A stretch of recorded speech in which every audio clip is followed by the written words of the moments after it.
Welcome to this community newspaper Facebook program, Excellence in Education. This is Marta Perez, and our mission is to expose and inspire excellence in education. Please follow us on Facebook and send questions via our chat room. Now, allow me to introduce a very important person in our community. He is the Chief of Police for Miami-Dade County Public Schools, Chief Edwin Lopez. Chief Lopez became chief of the school police in 2018, a few months after the Marjorie Stoneman Douglas school shooting massacre that killed 17 students in Broward County.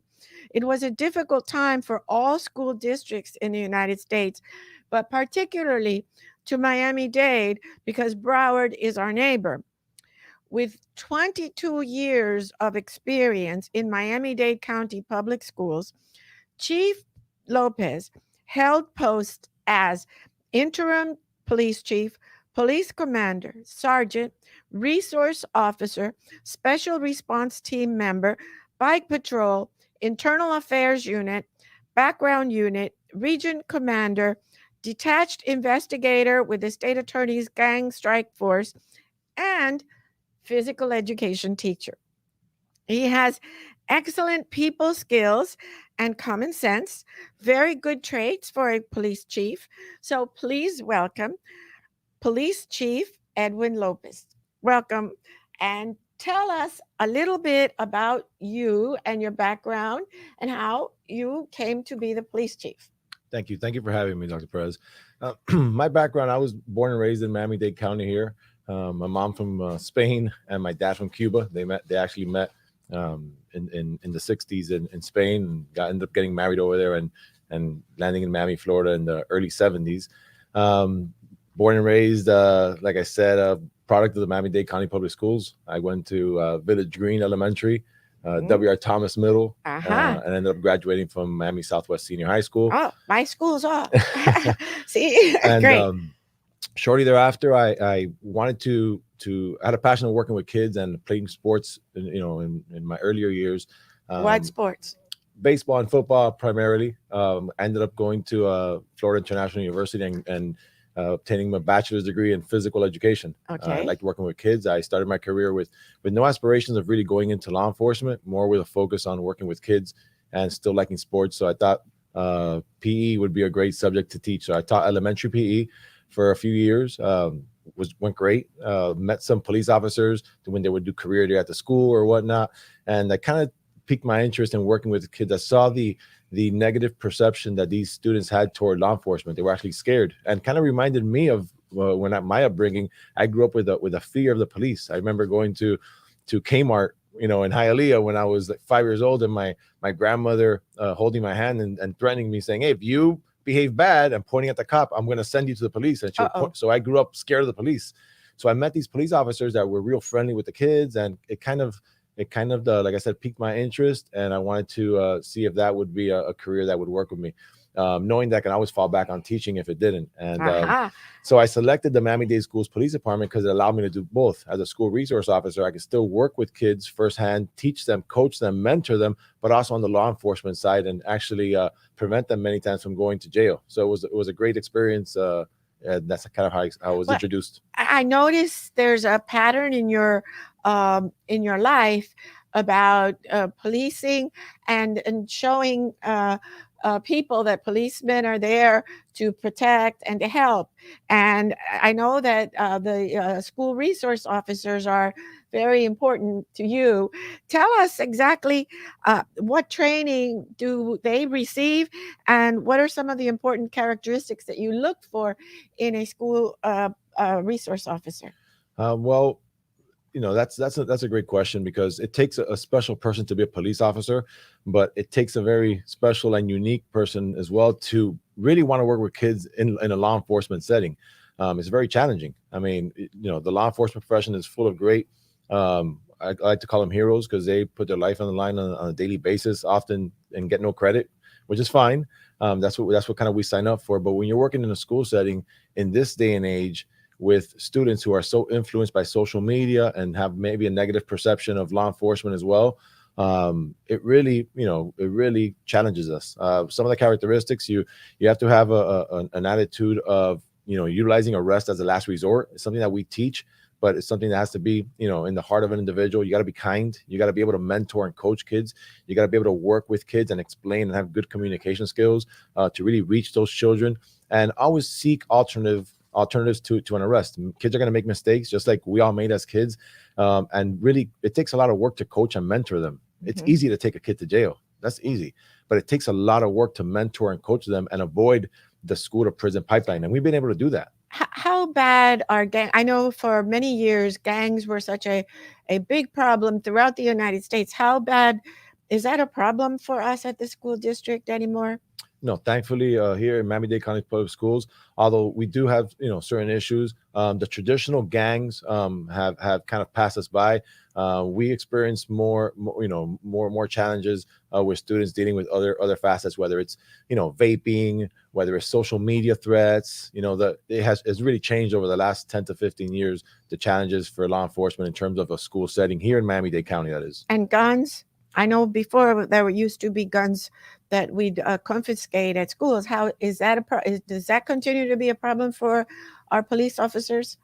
It's not a direct problem to our schools, but we work with our outside law enforcement partners. Juveniles involved in shootings have been an issue of the last few years, and Mhm. we're working with Miami-Dade Police and a host of other municipalities out there, because our kids, come 3, 4 o'clock, they're out in the community and they're involved. So although we may not be seeing a direct problem inside our schools, we're cognizant that some of our students may be involved in certain issues in the community involving firearms. So we're cognizant of that. We have investigators and detectives working with these different task forces to try to mitigate it, and we're Are doing a good we job. are they bringing them into school? Some of them We rarely rarely. have Oh, a that's firearm. good. Yeah, I mean, with school district this size, with 350,000 students, we're very fortunate that we have a cop at every school. Not That only a cop at every school, but we have school site administrators and police that work together to build that rapport with kids, that really tell us information beforehand when we need to know it. For example, if a student brings a weapon to school, many instances are solved, and many cases are solved because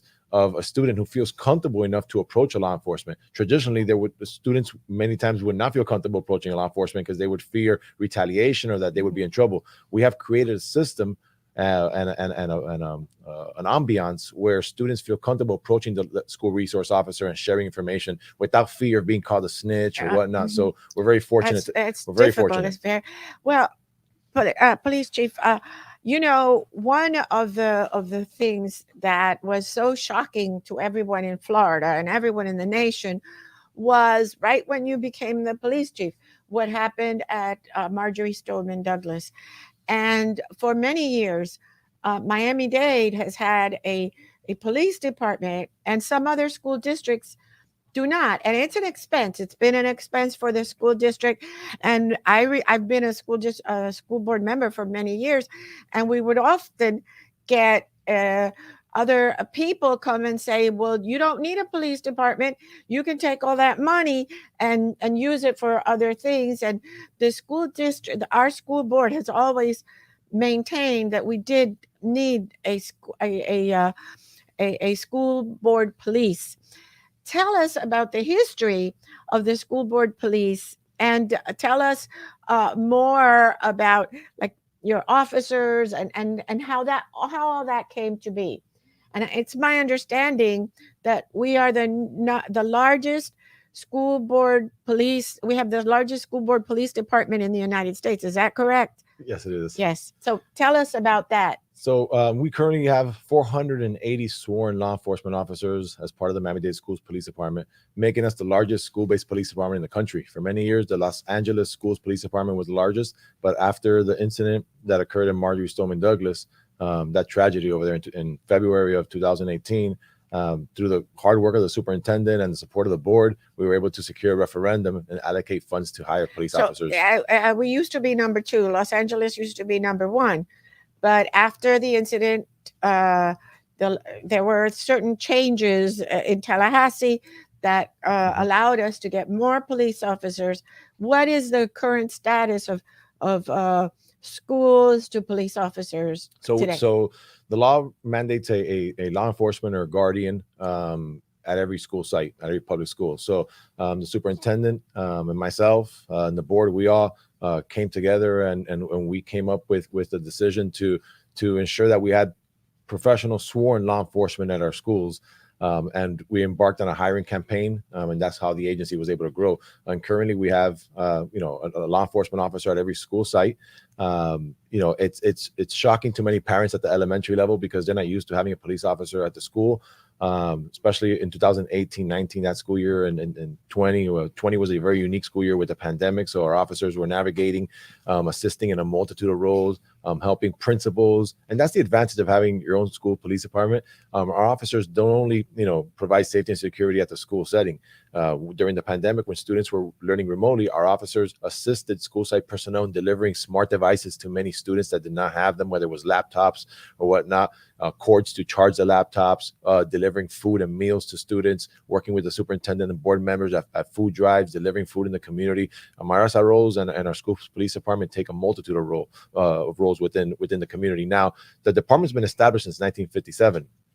However, for the first 25, 30 years of the department, we served as an investigative agency, not a school resource officer program. So they would conduct investigation at the school site or whatnot. In the late 80s, early 90s is when we shifted into a full-fledged SRO program. I think it was the superintendent Octavio Vicielo at the time.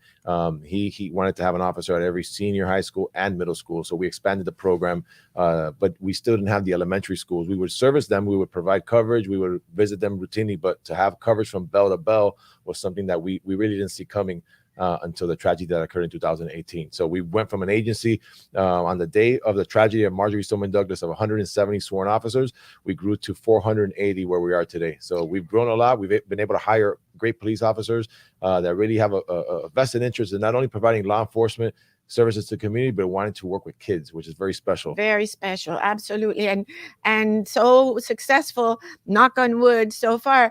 And I know that now we talk about the pandemic, and I want to hear more about the work that we're doing during the pandemic.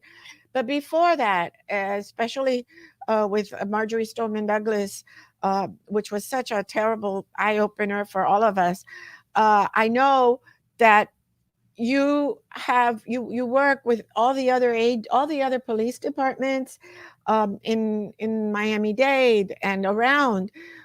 Should there ever, God forbid, be a problem at any of our schools, how is that? That's a major coordination. How is that performed? How prepared do you feel that we are if, God forbid, we ever faced something like an incident like that? I think in South Florida here, and specifically in Miami-Dade County, we are such an advantage. We have over 30 municipalities here. So I have a network of over 30 police chiefs that I work with on a daily basis. What is the largest police department in Miami-Dade? Miami-Dade Police Department is the largest. Miami-Dade County. Miami-Dade County, yes. Right. And then there's the city of Miami is the second largest, and we're the third largest. Oh, wow. We're larger than Hialeah. Yes. Yeah, wow. Those are big cities. And Doral, they're big cities, and we're number 3. Yes. So we have an awesome team of police chiefs here that value the importance of school safety. So we were able to reach out to these municipalities, and I was able to speak to these police chiefs and garner the support in terms of covering schools until we hired. It took us 3 years to hire, over 300 officers. So to bridge that gap, I was able to work with, the police chiefs in Doral, City of Miami, Miami-Dade, Coral Gables, North Miami, Pinecrest, and the list goes on and on. All these municipalities that worked with us in order to provide coverage at those schools. So we provided a training for those police officers that were going to be working in our schools, just to show them and teach them the nuances of working in a school setting, working with kids, teaching them our mission, our values, in terms of, utilizing arrest as a last resort, because that's always a concern. A student makes mistakes. You don't want to introduce them into the criminal justice system at 12, 13, 14 years old, when it's not really the best outcome for those students. That can, an arrest at that age could lead them to, a life of crime, or not being able to get a job as a police officer, a firefighter, an attorney, or other important jobs in the community. So being the third largest, being the largest school department in the United States, and the third largest here in Miami-Dade, you have different groups of officers and personnel. First, I know that it's very interesting to many people that you have a canine unit, and I think we have a picture. Tell us about the canine unit that you have and what they do Yes, and Dr. how they're Perez. trained. So we have a canine unit equipped with, a full-fledged team. They got a picture there of one of them. Our canine team is amazing. They have we currently have 7 dogs. We usually keep between 7 and 9 canine dogs. We have a large school district. And what do they do? So they have a multitude of disciplines. They all specialize in different things, but they have one's or one or two are explosive detection dogs. So they're able to we call them EOD dogs. They're able to detect explosive materials. We have a narcotic narcotic dog as well that's able to detect narcotics. We have firearm dogs as well that are able to detect firearms. And we have apprehension. God forbid we have an intruder in one of our schools, they're able to apprehend them as well. And how are they trained? And it's a very interesting. I think the officers kind of like they become like their children, right? Or something like that. Yeah, how does that? It takes a special person to work as a, like we said, as a police officer. Well, as a canine officer, it's at a different level. You're with this dog not only for 8-10 hours a day during work, but you take them home to your family as well. The dog, and they're so bright, they're so smart. These dogs. What kind of dogs are they? They're either German Shepherds or Belgian Malinois, which very similar. Very smart. They last about anywhere from 10 to 12 years. We actually have some that are getting later on in age right now. You have older ones. Yes, but they're amazing. But they also perform for kids on career days. I remember myself at elementary school. The one time I remember elementary school and my encounter with a police officer in school was during a career day, and it was a canine. That had the longest lasting effect. And then we have also a multitude of other units. We have a GIU, a general investigation. Well, you have a bicycle unit. What is that? We have bicycle. What do they do? I mean, that sounds like nowadays that sounds a little dangerous. I don't know. What do they? So we have some of these, whether it's Ferguson, Braddock, Varela, some huge campuses that were, schools that were built in the 90s and 2000s on 40, 50 acres of land. These officers, it's a lot more efficient to be able to rove around campus on a bicycle. So we have specialized police bicycles. Oh, okay. And we're in the process of getting more because our agency has grown to equip these officers. They're mostly used by the officers to patrol the school, to get around inside the schools. Yes. Okay. And not a segue. Not a segue. One unit that I like to highlight that's a newly created unit since the tragedy of Marjorie Stoneman is our incident containment team. It's a team of about 25 officers that are specialized in active shooter response. God forbid we have a critical incident in one of our schools. Although all our officers are trained in active shooter response and de-escalation and a host of other disciplines, this elite team is built to respond in a crisis situation. Equipped at a higher level, and they seek an additional level of training. It's similar to a municipality SWAT team. So, really? We have a team of that. God forbid we have a critical incident in our schools that's able to rapidly deploy and respond to an incident. Oh my goodness, that's very interesting. Yes.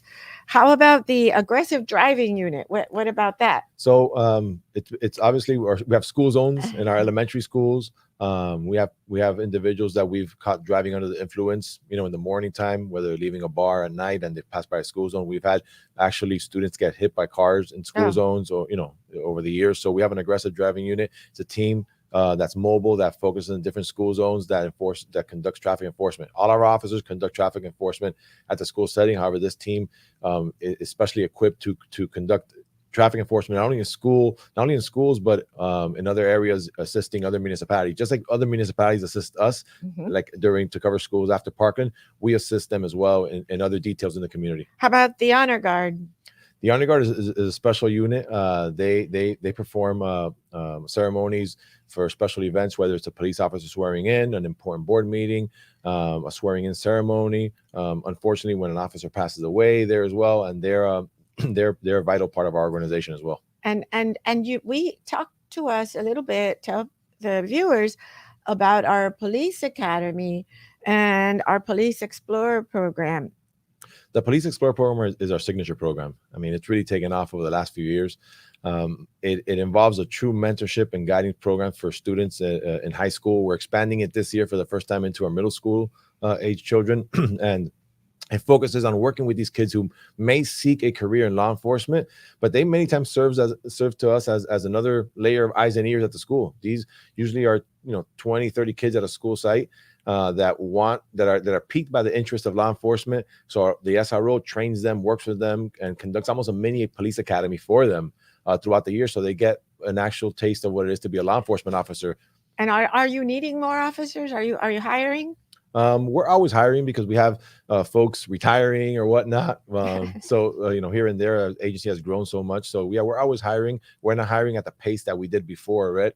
Before over the last few years, but we always are hiring and looking for the right person. Good. If we see a person that's valuable for our organization and to work with kids, You go after that we go after person. them. Yeah, it's a special calling. And I want to ask you a few questions. We're running out of time, but let me ask you, being a police officer, and I have worked with prisons, and do you think that there are people that are incorrigible? Have you, in your career, met people that you say there's nothing we can do to help this person, or do you think that everyone can be helped? Well, the target population that we work with, kids, we have the mindset that every kid could be helped. We would never, and we never write off a student. Although they make mistakes, we always see that that there's a light at the end of the tunnel with these students. And often, when you peel the onion back and kind of look deep at the root of it, there's issues at home, issues in upbringing. And I look at my life, and I was fortunate, although I was poor growing up with immigrant parents. I had mom and dad at home at least, and I had love. And that's I think what I was able to kind of avoid many times, going into the wrong path. And many of these students, just as simple as that, they need love. They don't have that affection, so they go to school looking for that. Some students eat at school their only meal of the day. I mean, the superintendent has been amazing now creating these programs to feed students after school, before school, during lunch, at no cost. And that's truly amazing. Chief Lopez, who is your hero? My parents are my hero. They just the work ethic that my dad instilled in me, not knowing the language, moving into this country, working in construction, leaving the house at 5, 6 in the morning, getting home at 6 or 8 at night. That's my dad turned 79 years old yesterday. Oh wow! So I'm very fortunate to still have him around, and he's instilled that kind of work ethic in me. Anytime I think I'm having a bad day, I just go, I look back at him and how he worked, and I could imagine his bad days, not knowing the language of this country, coming here and being forced to work immediately, not being able to go to school, the pressure to provide for your family. It was a tough upbringing in terms of that, but he's tough, and the tenacity is something that I always would admire. Pass that toughness on to his son. I'm sure he's very proud of you. Now, what do you love most about your job? Great question. I think the ability to still work with kids. I mean, as a police chief, I'm visiting schools on a daily basis, and I'm still have that contact with the students. I'm still able to relate to them and get to them. I'm still able to kind of form that bond with them, and that's truly what I love about this job. I mean, I think that there's no other better law enforcement job in this country. I mean, our cops, I think, do an amazing job, and we have some great agencies, but law enforcement officer directly working with kids on a daily basis, it doesn't get better than that. Well, we're out of time, but I have this one last question, and it's about the future. What do you hope to accomplish as your career continues into the future?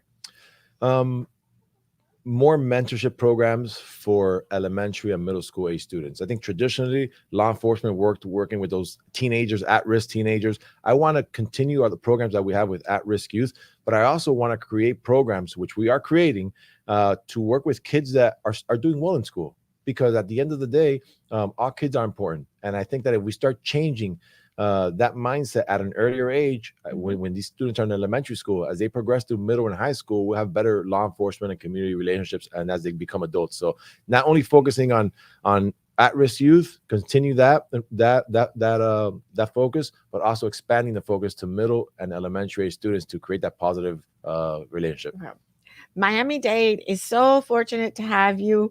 We congratulate you. I mean, you are a very popular police chief, and I think our viewers will know why. Thank you so much Thank you for being here, and all the best to you and to your officers. Thank you. Thank you, ma'am. And thank you for tuning in to Excellence in Education.